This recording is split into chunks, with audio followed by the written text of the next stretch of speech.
it has to be one of the two supports. Like the Tusk can just snowball, wait out your battery assault. Once the cogs are done, get out. So it's actually going to be C-Deck that's going to apply most of the pressure here. And they can do this because Shiki's had such a good time mid that even if this gank fails, he's still 1k in net worth ahead of the Storm Spirit. So he's got time to maneuver around it. They're almost certainly going to kill YJ here. Yeah, leading with the Fissure. The burst damage is certainly there. Lets loose the call down, but not even that does a whole lot of damage. And eHome, we're really centered up on this middle lane. That's a full Oblivion staff completed for the Queen of Pain. CTY is just finished his Soul Ring right now, so he's nowhere near the Queen of Pain in farm. Especially when she picks up the highest, he was the highest net worth value hero on the enemy team. So the Queen of Pain has jumped up to a pretty decent lead. CTY is keeping up though in levels, which is important for a Storm, but when it comes to farm, if he decides to go for the Bloodstone route, he's going to struggle really hard. And aggressive looks like... Oh, dear. Oh, he actually even steals the rune. CTY is going to be depressed over that one. Yeah, he just wanted to use his full battle. Aggressiv's now going to make the jump on Alanim. Immediately, there goes the mirror images. Now the hook shot actually managed to snag Q. That should be a free kill. C-Deck are mounting a response within our Ember Spirit, but there's just too many heroes grouped up from eHome. So C-Deck, I feel we're playing very confidently against eHome. Like, they got that pick off in bottom lane. The laning phase in general just seems to be going really well for them. But they maybe just stumbled a bit too aggressively. Too aggressively. That was not intended. Memes, but I think that if you're C-Deck, you're still doing okay. Like, the only people that you know that they can kill for sure are the Lina and the Earthshaker, right? Oh, yeah. Like, your cores are so unopposed to this game. That's kind of the problem with eHome's lineup, is that C-Deck have so much mobility, and this Ember Spear pick actually works out really well because you can dodge pretty much everything. The only thing that you're really going to struggle with is if the Storm decides to go for an Orchid, which he won't, because he's already just so far behind the Queen of Pain, right? Queen of Pain jumping in, trying to fight against Shiki. Has to ball lightning away. Will dodge this Shadow Strike. So at least forces something there. But yeah, 100% no Orchid simply because he's too far behind. So yeah, he would never get there in time for it to actually matter, because the Ember can then just go for a Manta style. Yeah. Once he sees that you go for it, you're not going to not have your Oblivion stuff on you. It just adds so much damage. So he sees you going for that. He knows that there's no other hero on the map that can pressure him, so you can get that at a reasonable time, and then your Storm is pretty much useless, because then Queen of Pain can tech to a different item. Like, she can just go for a Yule Scepter. Okay. If you go for that. Whereas it's much less efficient for the Storm to go for a Yule Scepter. It just doesn't help him enough. Like, the Queen of Pain can refresh the blink timing and be the most mobile hero on the map using a Yule Scepter, but what does it really do for a Storm Spirit?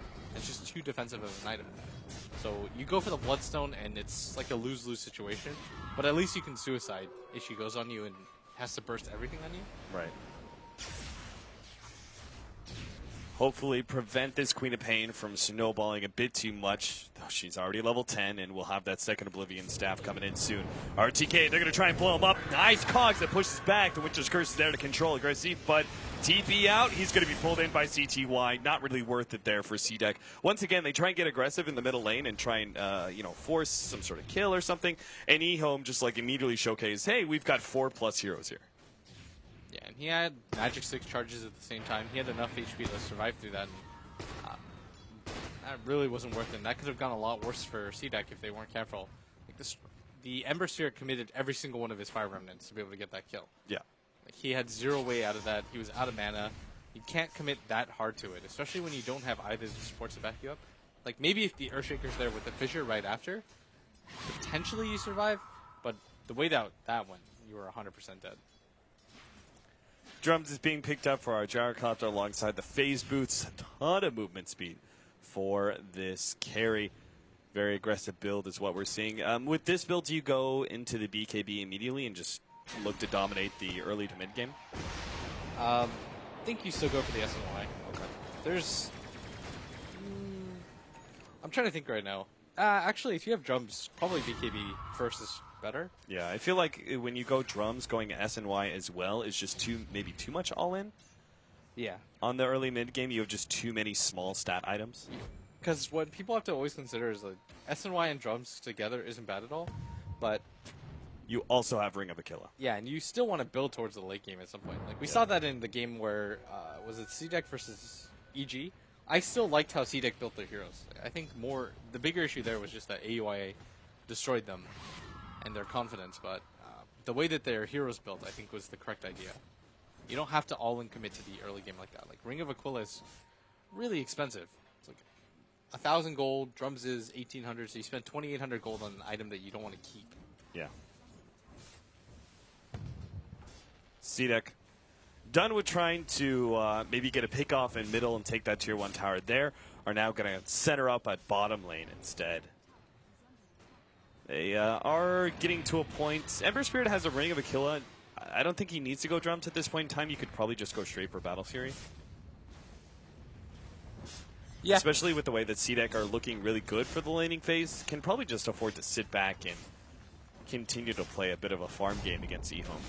The only way C-Deck kills Aggressive is if what just happened before happens again. Right. Where he uses all 3 Fire Remnants. Like, as long as he has 1 defensive, 1 place, they would have to Winter's Curse and blow everything on him at the same time. And you can't really do that anymore because the Queen of Pain now has a Orchid. So the beginning of the Queen of Pain's dominance. Move around, kill Gyrocop. I mean, she could kill actually anybody she wants to at this point. Like, there's no core that really feels tanky enough to survive.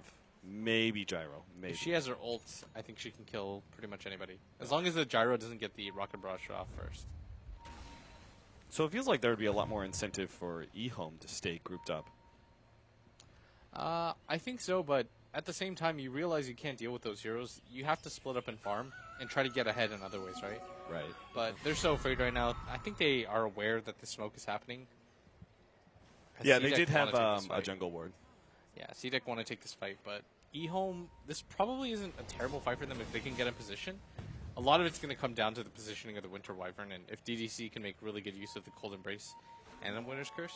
Like, interestingly enough, he's gone for the Max Splinter Blast build, which I think is pretty unique, right? A lot of people value the Arctic Burn very highly. I think it's about a 50-50 split, especially if you're able to get like the early 2 levels in Arctic Burn, just the slight increase in range.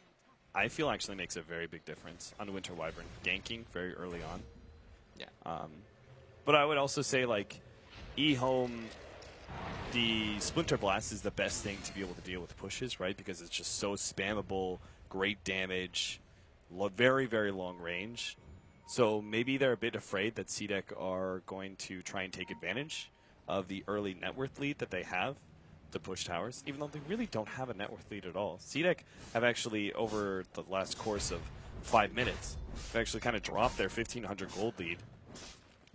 Gyrocopter farms really quickly. Yeah. So does Storm. They're just more efficient farmers than Queen of Pain and Ember Spirit. Because the Queen of Pain with this Orchid build, it's not the best farming build. Like, you want to get kills with it as much as you can, and they're not able to do so. And at the same time, CTY is only jungling, and he's actually switching back to the Orchid. I like this. Yeah. He realizes that his team is probably going to have to fight at some point, because they have no other ways to kill CTY without... or CTY has no ways to kill them without an Orchid of his own. Because he rolls in, and then what? You get Orchid or stunned up, and you can't really kill anybody? Yeah. Like, you need some lockdown. At the same time, he's also been able to, like, sit back and farm up enough where he's gotten that chunk of gold where he's like, okay, now I can't go for that. RTK is picked up by Shiki. Quick little kill there with the Orchids. I think that's really the first one that Shiki's managed to get. But in the end, it's still an offlaner. You haven't gotten the important cores on the side of eHome. And YJ is actually about to finish up his BKB. So between the Orchid completing for the Storm Spirit, BKB on the Gyrocopter, and then this maxed out Splinter Blast build, I'm not sure C-Deck can actually force any fight. Like, if they do, it's got to be early. It seems, again, just especially with their sit-back, farm-up Battle Fury build on the Ember Spirit and not going for the drums, it just seems like C-Deck really want to play for more of a later mid-game. I would agree. The Storm's just finished his Orchid, too. And he's actually got a lot of farm now, and he's kind of almost caught up to the Queen of Pain. Like, he's 1k behind, but it's not too big of a difference, because if a Storm initiates on the Queen of Pain, you're guaranteed to kill. Whereas the reverse is true as well, but It's so much much less easier. so. Much less so, 'Cause right? the Storm can blow his combo faster than you can respond and kill you. Like, because he can jump on you and disable you to start with, right? like That's this is what I'm worried biggest about right part. now. Like he's gonna find CT or Shiki here, and Ooh. oh man, that might have given a kill. Still, they have the clockwork. If they really wanted to, they can make a commitment, but they'd be diving into a tier 1 tower. That was his moment. He was gonna go Yeah. on that before anybody, because he's like, "There's no way that C-Deck know that I have Invis here," and C-Deck don't have any river wards, so they would have been playing blind there. And Shiki didn't even do that blink. You know, he wasn't even trying to save it. He was just like, "Oh, I'm gonna blink here to farm, just to get 1 or 2 extra CS," and he had no idea. 3-6 right now, 20 minutes in. We're having a quite a slow, passive game at hand. Neither team really finding an opening. Neither team really has a whole lot of pressure, I think, on them to try and make something happen. Like, CDEC had maybe an early advantage that they could have utilized to push down towers, but at the same time, they decided instead to go ahead, sit back, farm more, get the Ember Spirit where he's got Battle Fury and can start getting the Daedalus build coming up. eHome obviously have some very great late game heroes, and they also kind of were behind in the laning phase. So a lot of incentive, I think, for them to sit back and farm. So when CDEC weren't really putting much pressure on them, eHome were like, all right, that's fine. Yeah, We've got the faster farming heroes. You don't force the pace of the game at all. That's Yeah. the main thing we've learned. I feel like that's the main lesson I've learned. Is like, if you're behind, don't just be like, I have to force something. We have to go right now. Just play the objectives, slow the game down. People are they tend to make mistakes. So if you let them, you have a clear game plan, then you're fine. When it comes to late game, it's hard to really determine who is the better late game. I think when it comes to offlaners, the clockwork is going to be less useful than the Tusk. But the Lina is definitely going to be less useful than the Winter Wyvern. And the Naga has a lot of potential for the late game, as we've seen before. So both teams are going to feel relatively comfortable right now, but CDEC are definitely in a type of period where they don't want to blow any sort of lead. Because CTY is definitely that type of player that just runs with it. Yeah. At which point, like game plan wise, what is your critical mass for either team?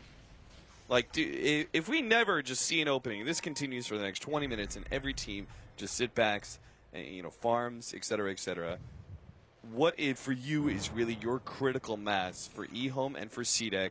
At what point do they have certain items they should go force the fight? BKB on Queen of Pain, Battle Fury, Manta maybe on the side of the Ember Spirit. Okay. This is going to sound really weird, and I know everybody will disagree with me, but I actually think that the Ember Spirit should just get something defensive like Yules. I think all-in committing for the Battle Fury doesn't do a lot. Like, eHome have the most AoE lineup of AoE lineups. You've got a Gyrocopter, a Storm Spirit, a Winter Wyvern. Like, your Manta is not going to help you that much.